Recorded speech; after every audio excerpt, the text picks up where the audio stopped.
So this is a B2B marketing podcast, and B2B marketers love making up buzzwords and acronyms to overcomplicate things. And we're actually going to talk about one of those things today on DGU, PLG, product-led growth, what it means to us at Metadata, and we'll give you a little behind-the-scenes look at something that we're rolling out right as we publish this episode.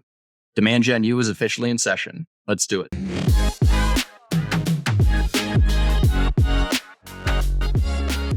So, Jason, this is one of those the show must go on episodes. We knew that we wanted to record this episode. You've got a lot going on. I've got a lot going on. And in the spirit of being transparent, we threw this outline together in the 15 minutes before we recorded. Yep. And if you can't see, my hair is still wet. It's 7 a.m. Pacific time and we're doing it.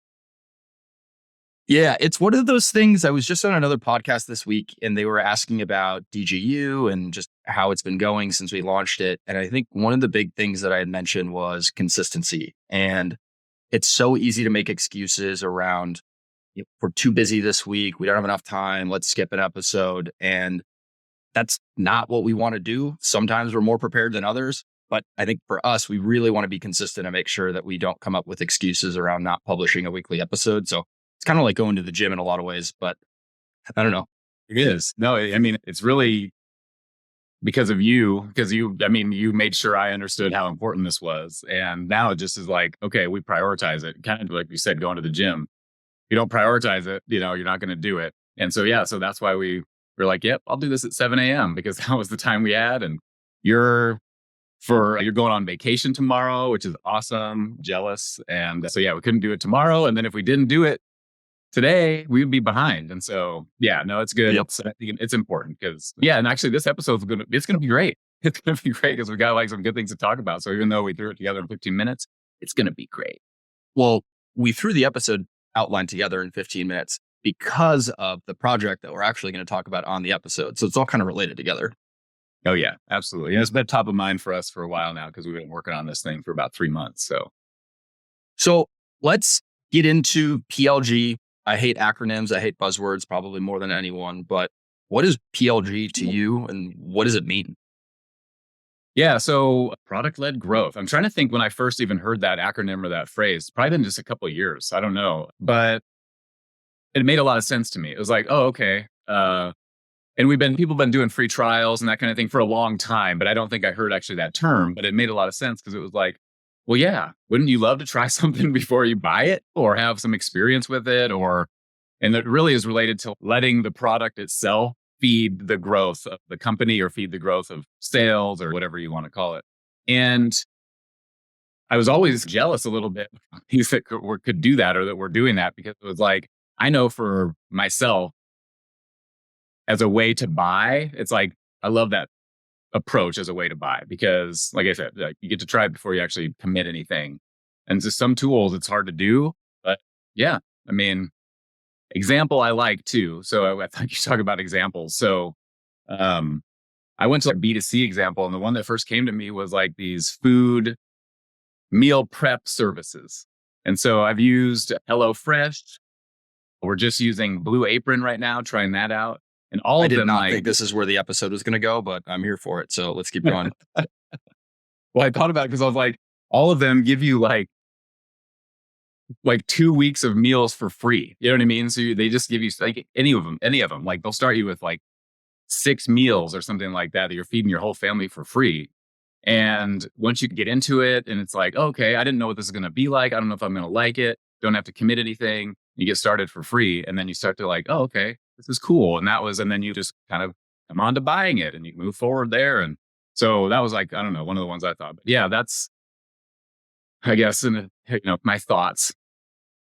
Yeah. So I think for me, and I intentionally going to try and come up with my own definition that's not really regurgitating other stuff that I've read, because I think a big disclaimer is neither of us have done anything PLG related in our careers prior to what we're doing here and what we'll talk about in this episode. So we are very much building in public, learning as we go, and it is a little daunting. But for me, PLG is simply getting people hooked on your product and getting them to talk about how hooked they are on your product publicly and rave about it to their friends, their coworkers, whoever it may be, and then getting them so hooked that when you start to show them other paid features that they can buy, it's a no-brainer for them at that point. And I think it's a little easier for me to think of PLG when the price per seat or the ACV is very low. And a lot of the examples that I feel the strongest about being Loom or Figma, there's case studies everywhere about how they wrote the $1 billion PLG playbook. It's easier for that because it's a cheaper product.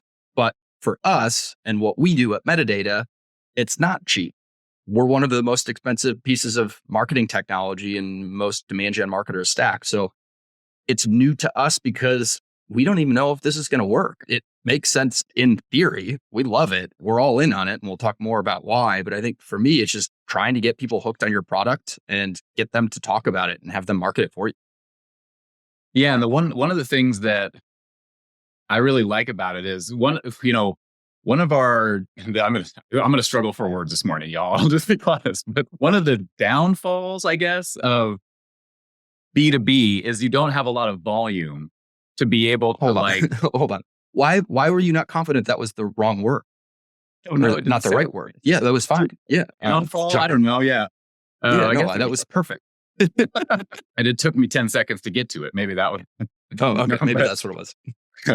one of the downfalls is that you just don't have a lot of volume to play with. And like when you're doing advertising and we're trying to do some scientific, performance marketing and like really understand, well, what's driving revenue when you only have 30 deals close in a quarter or a month or whatever, that's not a lot of volume to be like, oh, okay, I can confidently say these campaigns are what drove those 30, it's just not enough volume. And so one of the things I love about the promise of PLG is the volume. So like you can actually start to jam like volumes of people in, and then you can really start to see what's working and what's not, maybe faster. I don't know.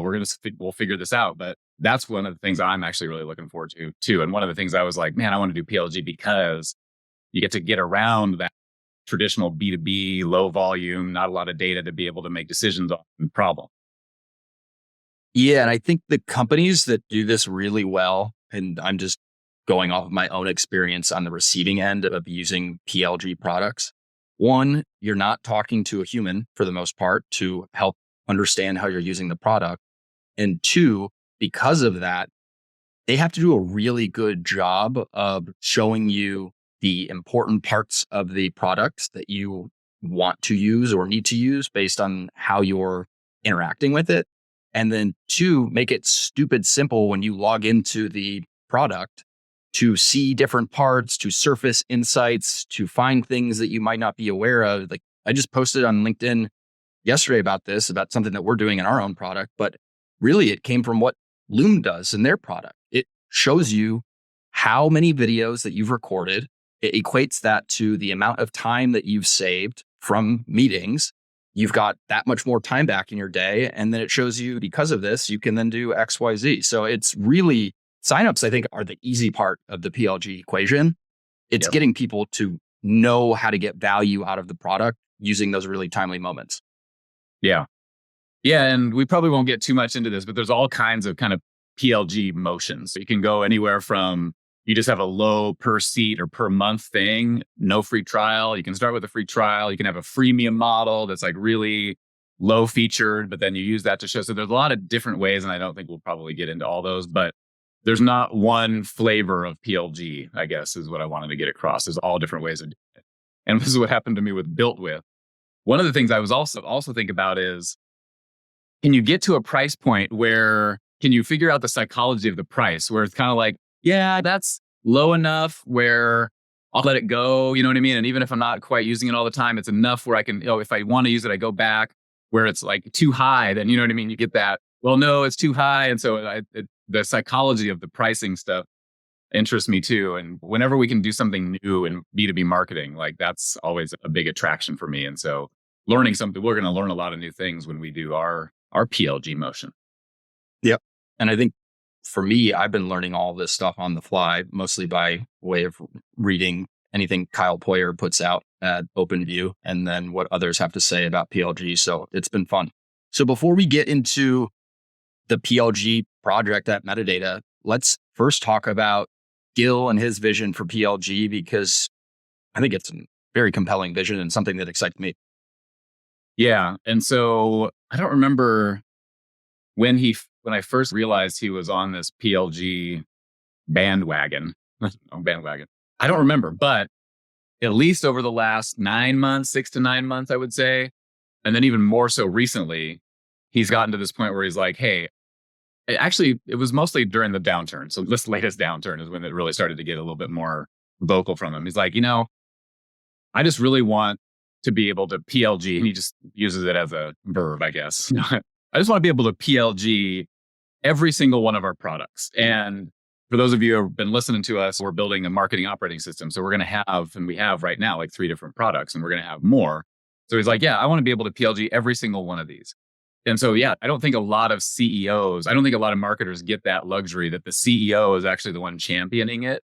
And so anytime a CEO is championing something, it's going to get a lot of priority and you're going to be able to like make a lot of moves. And so just the fact, and that happens a lot with Gil, honestly, like he champions things that we really want to do, which is kind of nice, things that are different. And so, yeah, so he's all about it. And he's like put a challenge to us, just, the leadership team and the teams to how fast can we do this? How quickly can we test something out? And so, yeah, so we've gotten a lot of positive push from him to let's make this happen. Been nice. When he first mentioned it, I think it was during an all hands meeting of his vision. I was surprised straight up that he was even thinking that way. I was thinking, this is awesome. I had no idea that this is what his vision was for metadata and the marketing OS. And it was one of those things where I was really jacked up when he mentioned it. I had no idea how the hell we were going to do this, but that's part of the fun part of working here. Yeah. And a big reason why we didn't do it for the longest time is because we really focused a lot of our engineering resources on the back end part of the application. It's making the decision, doing the math, making the changes in the ad channels, et cetera. And so the front end UI and our ability to onboard people without support was pretty low. Like people really needed to get on a call with a support person, walk them through the onboarding, walk them through different functions, because you can hang yourself in the platform if you don't really know what you're doing. And so it needed a lot of manual handholding. And so that for the longest time was just the biggest blocker for us to be able to do this. Is you're doing a PLG motion and it's low cost, you've got to cut the costs out of the delivery. And oftentimes people costs are the highest cost in delivery. And so we also just had general product blockers in until this last year. And we actually fixed those because we saw a lot of our customers were just using our services and not doing the work themselves. And so we actually made the decision to make it easier to use based on that. When we were thinking like, wow, we're having some churned customers. The churning customers were the ones that were just using services and not actually logged into the platform and using it. And so it was kind of like this other issue that we solved kind of paved the path to us being able to offer a PLG motion. And so that was just another kind of serendipitous, wow, the words are coming to me. Yeah, let's do this. That's another serendipitous moment that was just like things coming together at the right time to let us do something new. So I think that was very, let's say, inward focused and thinking about what we knew about our own product and our own customers. But I think some of the stuff that was going in the outside world also accelerated this. So because of our price point, and we realized that Gil likes to use this example, we're priced like the outreach of MarTech. Outreach is expensive too. We had a target on our backs as budgets were being cut, and we needed to figure out a way to work around that. Yeah, 100%. And the full part of our platform is currently so tied to ad spend that as marketers had our budgets cut and we usually first go to programs before we're laying people off. And so a lot of people's budgets got cut. And if you have a platform that's so aligned with ad spend, then as that goes down, guess what?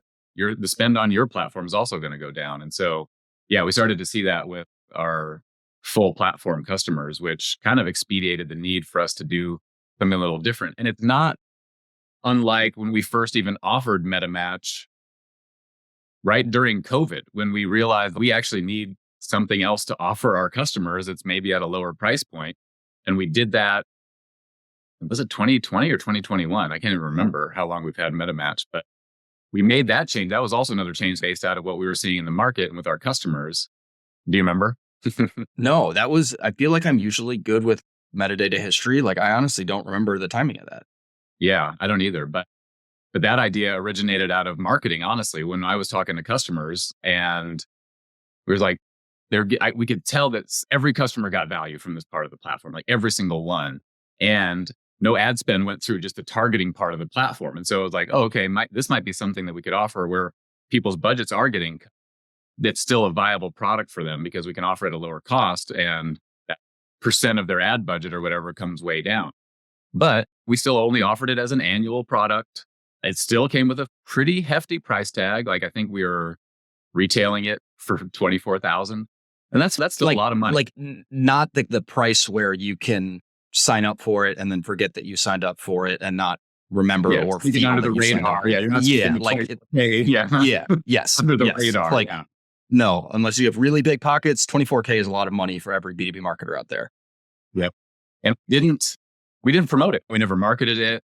We hid it from the site. We put it as a technology, but we didn't really allude to the fact that you could buy it because we were worried about cannibalizing the full product. But it was something that sales would offer people if they got on the phone and realized like, oh, okay, you're not quite like ready or fit for the full platform, mostly maybe because of your ad spend. But hey, what about this part? You're still running ads and wouldn't it be better? Wouldn't it be awesome if you could target better? And so that's really how we've offered it for the last several years. And I think if you go back to the early days of maybe not metadata, but the metadata 2.0, so let's say post COVID, many B2B marketers would talk about metadata on LinkedIn, but they would talk specifically about the targeting and the targeting only. There's so much more that you can do in metadata, but they were always talking about the targeting. And when they talk about the targeting, that's really MetaMatch. That's not metadata as a platform. It's one component of a much larger operating system that we have. Yeah, and my hypothesis was that it was that way because it's very easy to understand. It's like an easy to understand part of the platform. It's easy to use. Honestly, it's fairly easy to use. It's fairly intuitive. And the first time you explain it to somebody, light bulbs go off because they're like, oh, that makes so much sense. Like when we talk about the personal to corporate identity graph, blah, blah, blah. And people can really easily, quickly see how that targeting would work. And so that was my hypothesis, is like, it was the easier one to understand, like the easier one to explain. And like most B2B marketers just like, ding, yep, I totally get it. So now that we've set kind of the stage for PLG and what we're thinking about PLG at Metadata, let's talk real specific around Gil had this idea, maybe rewind to 3 months ago-ish. It's crazy. It felt way longer than that, but let's start in late November-ish. Yeah. So what happened? Did somebody say something at a leadership meeting and Gil was like, all right, go do it. And then asked the next day, what progress have you made? Like, how did this start? I was trying to remember it and I honestly can't really remember the true genesis of this one. And I'm pretty sure it was in a one-on-one with Gil. Yeah, I need to ask Gil actually how this came up. We might have totally different stories. I just remember Gil and I talking about it in a one-on-one and me just saying, hey, let me go do some research and let me see, because there was a couple things that were predicated on, we needed to rely on to be able to do this. And so I wanted to do a gut check, like, can we do these few things? Some of them are pretty technical. The biggest one was, can we onboard people without talking to somebody? That was really like one of the biggest ones that I wanted to make sure of. Can we use Pendo in a way and have a walkthrough and just that kind of stuff? And so I started by just doing research. Can I interrupt for 1 second? Just because I think it helps. So the big thing is the normal metadata show must go on as we are doing this on the side. So we're trying to not take resources away from the full platform, from web personalization. So you had to do research and just figure out like, what can we really do here without taking resources away from the higher priced products that we have? Yeah. And I was looking for something new to do too in our team, or just to get us excited, because again, we'd had a quarter of the recession and we're starting to see all this stuff. And it's like, okay, let's shake things up a little bit. What's something that we could do that actually might shake up the business a bit as well? And so that was what really got me intrigued. And got me to, okay, yeah, let's do this. And we led it through marketing. And so that was also what was cool is, it's a big cross-functional project. You know what I mean? You're bringing in a lot of different people. But yeah, that was really the genesis, just a couple chats. And then I think like a week or two later, he's like, how long do you think it would take to do this? And I was like, oh, 3 months. How about 3 months? And it's okay, sounds good.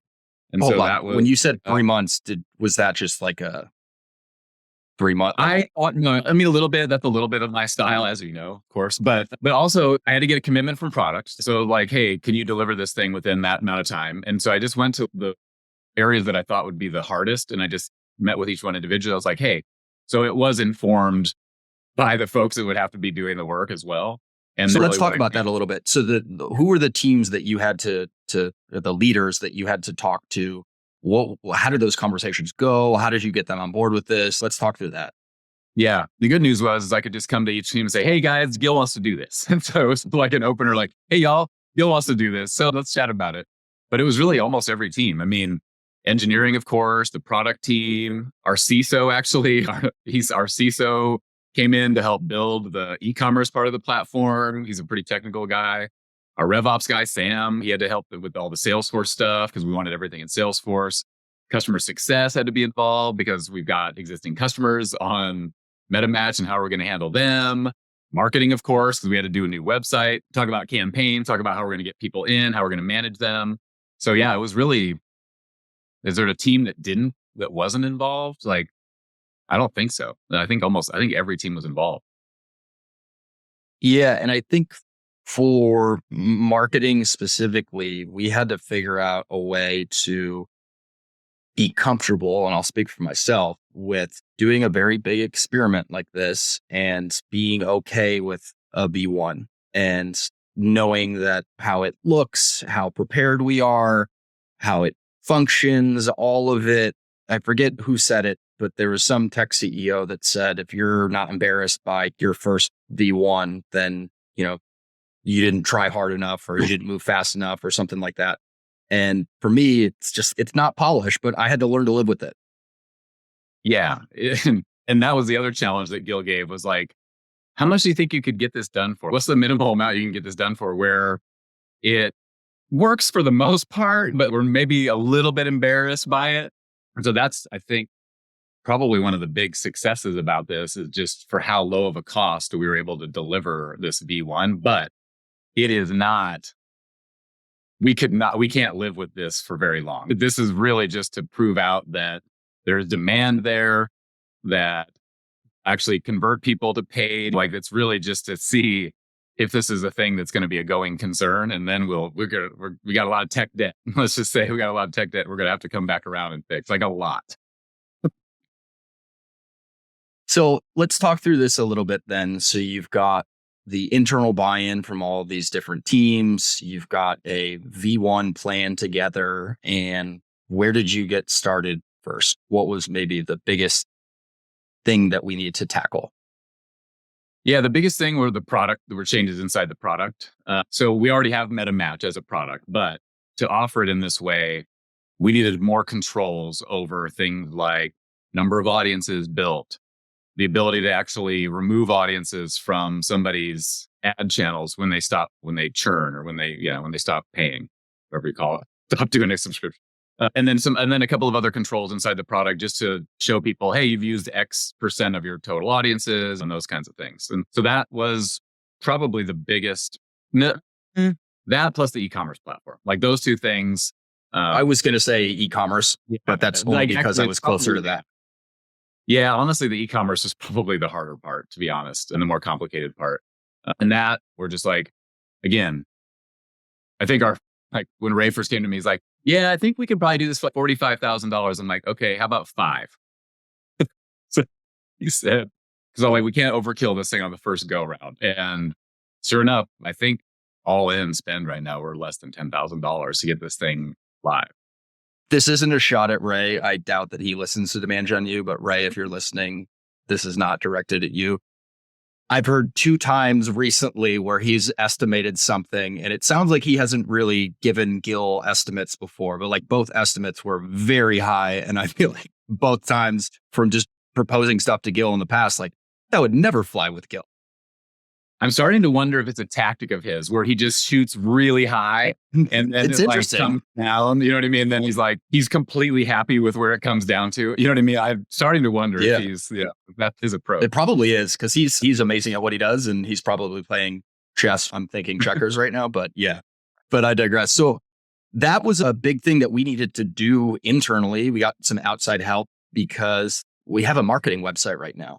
We never had any e-commerce requirements. We never had to process any payments online. Gil's vision for this is that you can try it out for 30 days and then you can enter your credit card in if you wanted to buy. And his vision for the future, there is a world where he thinks that somebody will buy a large piece of MarTech, the OS, with a credit card and not having to talk to sales. So that's a completely different muscle and really like technology foundation that you need to put in place.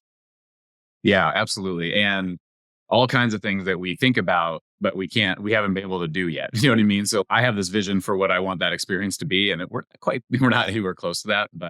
But yeah, I mean, it's a good V1, I think. It's like a solid V1. So for people who are listening and are trying to get internal buy-in at their own companies, maybe they have the buy-in and they want to get started, what would you tell them about how the soft launch went for us and what you learned, maybe what you uncovered? Because we wanted to get some friendlies through the process first before we did a more public launch, and then we'll do a larger launch down the line. Yeah, I think you mentioned friendlies. And so we have our community. And one of the nice things was, hey, we can do all kinds of our own internal testing on this thing, but we're going to miss something. We're not going to give completely real world scenarios probably to this thing. And so we did a ton of testing ourselves, but having some people that are willing to test, but also record the entire thing, give you the feedback. And we're offering our beta testers a gift card in exchange for their time because it can be time consuming to record this and give us all that feedback. And I'm going to survey them afterwards. But for me, it was what's the right balance between spending a lot of money to make this thing perfect or spending a low amount of money, but not fine line between having having an experience that detracts from the brand or having an experience that at least maintains it. You know what I mean? I knew this probably wasn't going to maybe increase the affinity of the brand, but let's not mess it up. Let's not trash it. And so that's one of the things thinking about. And the jury was out through my own testing because I know there's places in this thing where I'm just like, this is not a great experience, but making sure to listen to the customers. And if they weren't too offended by it, not offended, it wasn't that, but if they weren't it wasn't too big of an obstacle. They didn't have to go through hoops to get it resolved. Then I was like, okay, let me listen to that feedback and use that as gate before we said, okay, let's open it up to more people. And so that's one of the things we've been doing, honestly, just last week and this week. And that was something that came up when Gil and I were talking about this. I think it was my last one-on-one with him. And I said I was nervous about this because my belief is that in 2023, there are more eyeballs on metadata now than there ever have been before. And that's by way of everything that the company has been doing over the last few years. And we really have, I would say, one chance to provide a decent V1 experience that doesn't push people away. And is it a V1? Yes, but you still need to make sure it's a decent experience. And when Gil said, I've done PLG before at Metadata, and he mentioned that he did it in 2016, I said, Gil, you're right, you definitely did. But also there were significantly fewer eyeballs then. So if you didn't get it right, then not many people noticed it. And if it was a bad experience, it wasn't that big of a deal. So my worry was that we got to at least get this thing to a good enough state where people can see the value, they will tell their friends about it, and they won't judge us for what it looks like, because call a spade here. I'm not proud of how the ecom page looks. Like it's not us. It's going to look like you go from our font. I think one of the best B2B software sites that I've come across is our own right now. And then you're going to go to something that looks like a high school web dev project. Like it's pretty obvious. Yeah. Yep. And there's also parts that like you have two different accounts now. You know what I mean? So like you've got your payment account and it's not linked to your MetaMatch account. And so there's these things that we know are okay. we're hoping that bringing this to market sooner, you know what I mean, is like the bigger benefit and people will kind of overlook it. I think from some of the early feedback and especially how we're pricing it, I think people are going to be happy. I'm just like happy to be able to get in and use it. And maybe we'll overlook a little bit of the experience and just give us a tip of the hat to, well, thank you just for offering this. You know what I mean? Because like we've been wanting to try it out and there's never been really a way to try metadata, any part of metadata out for free. And then definitely not continue to use it on a month to month basis, especially in times like right now when I don't know what my budget's going to be. I'm planning budget for the next 3 months. And so I can't sign a year contract on something that's tied to my budget, but I can sign a month to month something and I can definitely put a credit card down. So we've got a lot of hypotheses of how this is going to work, but you never really know until you try it. And so that's really, we wanted to get to that. Let's try it as soon as we could. So I think one of the things that I get excited about, and he told me about this and he shared with me that he slacked you about it, was something that KY told you. So with Gil's vision for PLG at Metadata, he talked about how we would be generating product qualified leads for our sales team and they'd be able to follow up with them at some point in time and really convert them to being full base platform customers. And Gil likes big numbers and he talks openly about big numbers. And when he first said this internally, he threw out a crazy big number. And I think the sales team laughed at it, to be honest, because they're like, what? You're telling me that magically that we're going to get hundreds of people signing up for this? Like, no way.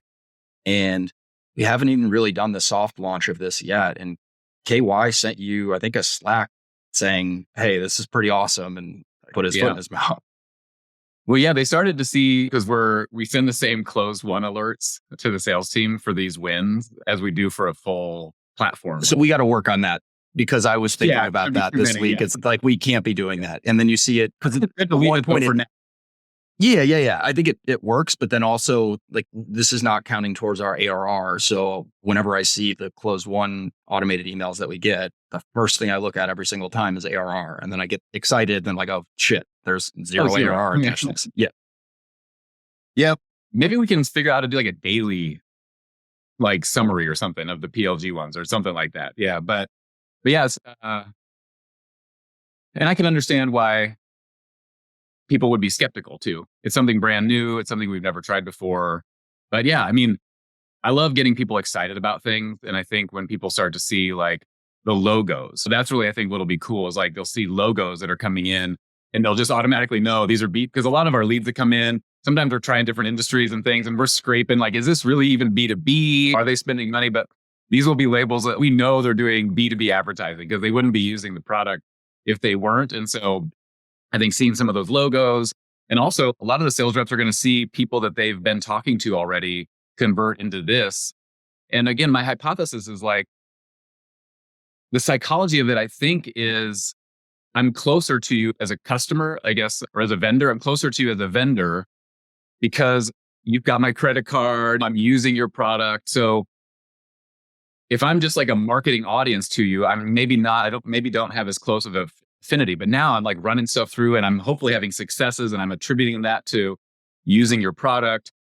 And I just feel like it should warm the customer up more for sales to have a conversation. And I again, hypothesis is they'll be more willing to talk to sales because, oh yeah, are you my account manager? You know what I mean? It's kind of like, oh, okay, yeah, let's talk. And the sales rep has something to talk to them about. Hey, are you having successes? Anything we can do? And we can help them internally and so I think it'll be a great way for sales to build relationships, even with their existing accounts. And then to just build that relationship to the point where it looks like you're doing pretty well. Do you want a demo of this other thing? And maybe we'll have more success there. But again, trying to come up with different plays, trying to figure out how this is going to work. And we'll do a lot more experimenting on this area too.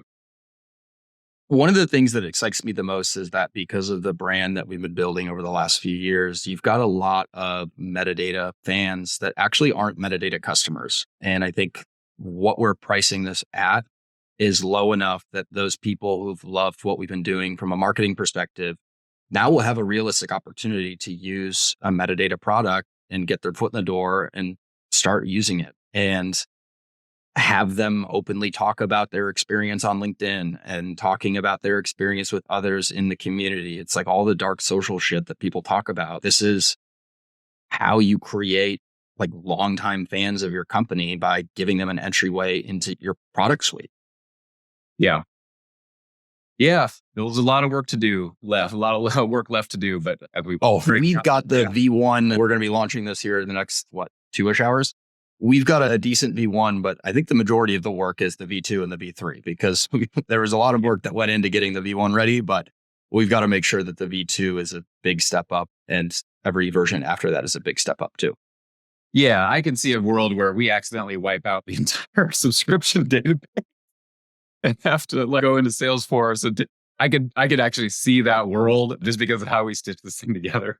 But Don't say that. we'll try not to have that happen. But yeah, I mean, what's cool about this is we'll get to prove it out. And if I think probably within a couple of weeks or a month, 5 weeks or so, because we want to, starting with a 30-day free trial. So what we want to do is we want to make sure we're seeing people actually convert to paid before we go too huge with it and call it like a success.